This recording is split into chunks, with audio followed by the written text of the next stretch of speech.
Our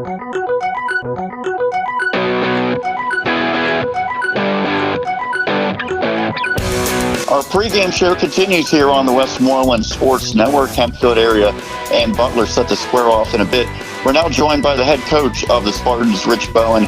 Coach, I know last week your team fell behind early and fell behind significantly. It felt like the Spartans got punched in the face down 42-0, but a good response late in the first half and in the second half. Did you get some momentum that maybe you can carry over to this game? Absolutely. North Allegheny is a tremendous football team. They did come out and, they just knocked us right in the teeth for a while. But once we settled down and started playing a little bit better, we fought back and ended up respectable. But again, I know that was against some of their backups and everything else. But I like the response we had, and I think it gave us some momentum coming into this week. Even though your team was not able to score early in that game, it seemed like the running game was working from the get-go. And I know Nathan Roby had a terrific performance, but even Mario Perkins was able to get some yardage. What allowed that part of your game to be successful from start to finish? Well, I'll tell you the truth. We've had some injuries on the offensive line early in the season where we thought that our line was going to be one of our strengths, and we got some kids hurt. And finally, I think the line that's left is starting to gel together a little bit and getting used to working with each other. And, we moved the ball well in the first quarter, even against our starters, and went up and down the field, just couldn't score. But I thought Roby ran hard and for his 140 pounds, and Mario Perkins for a sophomore added 70 yards. And, that's something I just think we're getting better as the year goes on. And hopefully we finish strong these last 2 weeks. Your team has been ravaged by injuries. I think the position probably hit the hardest has been wide receiver. But Roman Pellis has stepped up. He has really increased his production in recent weeks. What have you seen from the young sophomore wideout? Well, let me tell you what, Roman last year on the ninth grade team had to play quarterback because out of necessity. We had some injuries down there, and he ended up playing quarterback and did a nice job. But from what I heard, his best position was going to be wide receiver, so we moved him there this year. And he started out strong, had some good games early on. He found out what it's like playing against some of the best teams in 6A, and, hit a little lull maybe there for a couple of weeks, but he's finishing strong. He had a great game against North Allegheny. He's caught 4 touchdown passes. I think Roman, for the next 2 years after this, is going to be a weapon and one of the school's best receivers ever to come out of here. When you go against a suffocating defense like North Allegheny that has great linebackers and just a shutdown secondary, what kind of test does that provide to a quarterback like Blake Romali, and how does he ultimately improve as a result of seeing a defense like that? Well, I thought Blake did a nice job. He managed the game well. He was 10 out of 14. We knew it was going to be hard to go deep on him, but we had a lot of underneath stuff that he did well. He ran hard. I thought his running has really improved the last couple of weeks. So, Blake's becoming a really good quarterback. He went over 1,000 yards last week. And, again, with all of our team, what we're stressing now is just finish these last 2 weeks strong. Let's try to get some wins and build momentum for next year. And we got most of these guys are coming back next year. So, we just got to finish the season the right way. Defensively, the big play really killed you guys. The opening kickoff return and then a couple of long touchdowns by North Allegheny. How do you try to reduce those big plays that go against your team? Yeah, we've been playing much better defense the last couple of weeks, and then we hit North Allegheny.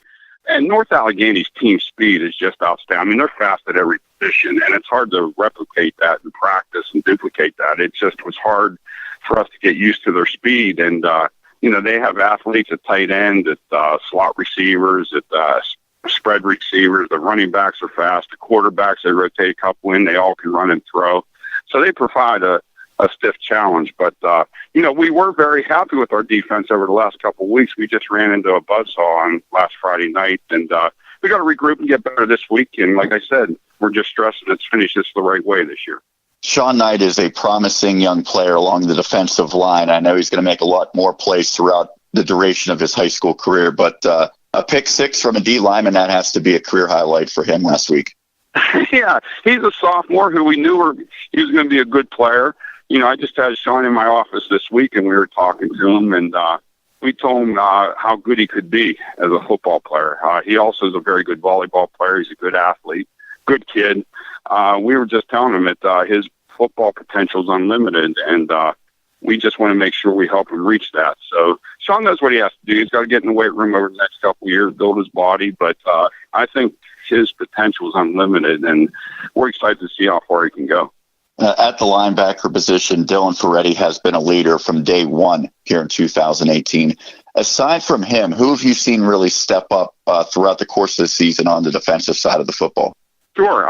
First of all, let me talk about Dylan a little bit. He might not get enough recognition, but he's one of the best football players I've coached in my 27 years. I mean, he's just all over the field, a quiet leader, just does his job. He's got 95 tackles on the season. We're asking him to play offensive guard this year, which, is hard. If we would just be able to play him one way, I think his stats would even be better. But he never complains, just does what he's supposed to do. And like I said, he's one of the best I've coached. But, and like I said, the defense, the stats might not look great, but we're seeing really good signs all over the place. We thought, the defensive line with Sean Knight, Fitton Bros is getting better and better every week at the defensive end. We think he's playing well. The secondary, actually, other than the North Allegheny game, has been playing much better. Nathan Roby, those guys, Nicholas Ross, Bonte Lampkin is a senior corner, has had a great season. So, we're pleased with a lot of them. We just, like I said, we got to find a way to get some wins.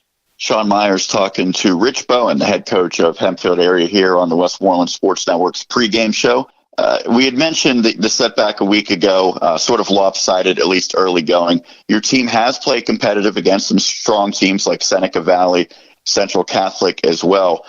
However, you haven't gotten in the win column since week 0. What do you have to say to your team to make sure that the confidence and the mindset remain positive?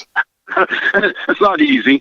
We've been telling them since camp and all summer long that there's a good football team in here.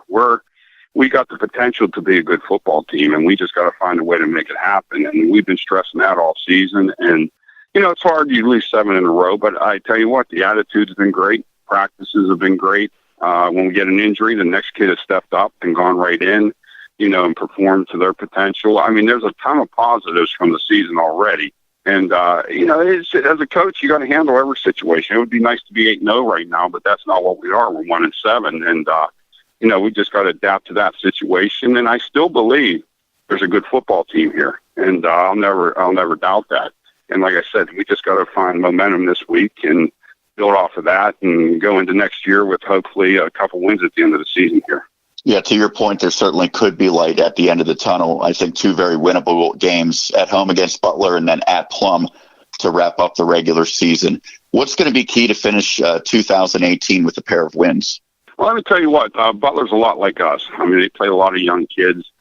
They've moved running back to quarterback and sophomore, and he's done a nice job. And they actually run a power run game out of the spread. And since they started doing that, they've been moving the ball and playing better. So, I'm expecting a hungry football team. I'm sure they're looking at this as a chance for them to get a win.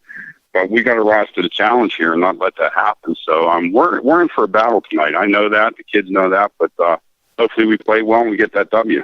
What is one particular aspect that will be key to your team capturing a victory against the Golden Tornado? Well, let me tell you, like I just said there before, the key is their quarterback, and we got to shut him down. And it's more of the run, not the pass. I mean, they haven't thrown the ball much this year, but they do have a running game now with that quarterback. They have a big offensive line. So, I think the key is shutting him down, control the line of scrimmage. And, again, we have to – a game like this, you want to start out fast. I mean, if we can get up early, that's great. I'm sure they're thinking the same thing. But the key is to stop the quarterback in the run game. At this point in the season, a lot of guys, I'm sure, are banged up, especially on the heels of playing 2 physical defensive teams like North Allegheny and Seneca Valley. How are your guys handling the rigors of playing in the 6A classification now into mid-October? It's tough. I mean, I'll be honest with you, Sean. We're thrilled we're a 6A program. We're thrilled we're playing the best competition, but it's a grind. I mean, even teams that might be at the bottom end of the standings in this conference are still good football teams. I mean, you look at a Cannon Mac, they went into Norwin and knocked them off.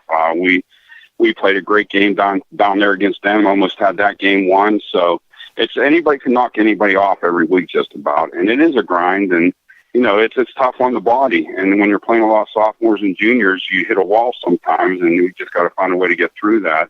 I think we've come out on the other side after the tough part of our schedule, and hopefully we play well tonight and we're able to get some things done tonight. But it's no easy task. Butler's a hungry football team. It's getting better and better every week. You can see that on film. So we're in for a battle tonight.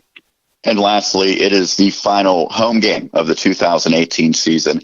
Now, I'm sure a lot of your fans were in attendance when you won in Greensburg, but that was at Greensburg-Salem's Offutt Field in Week 0. What would it mean to close out the regular season home slate with the victory in front of all your fans?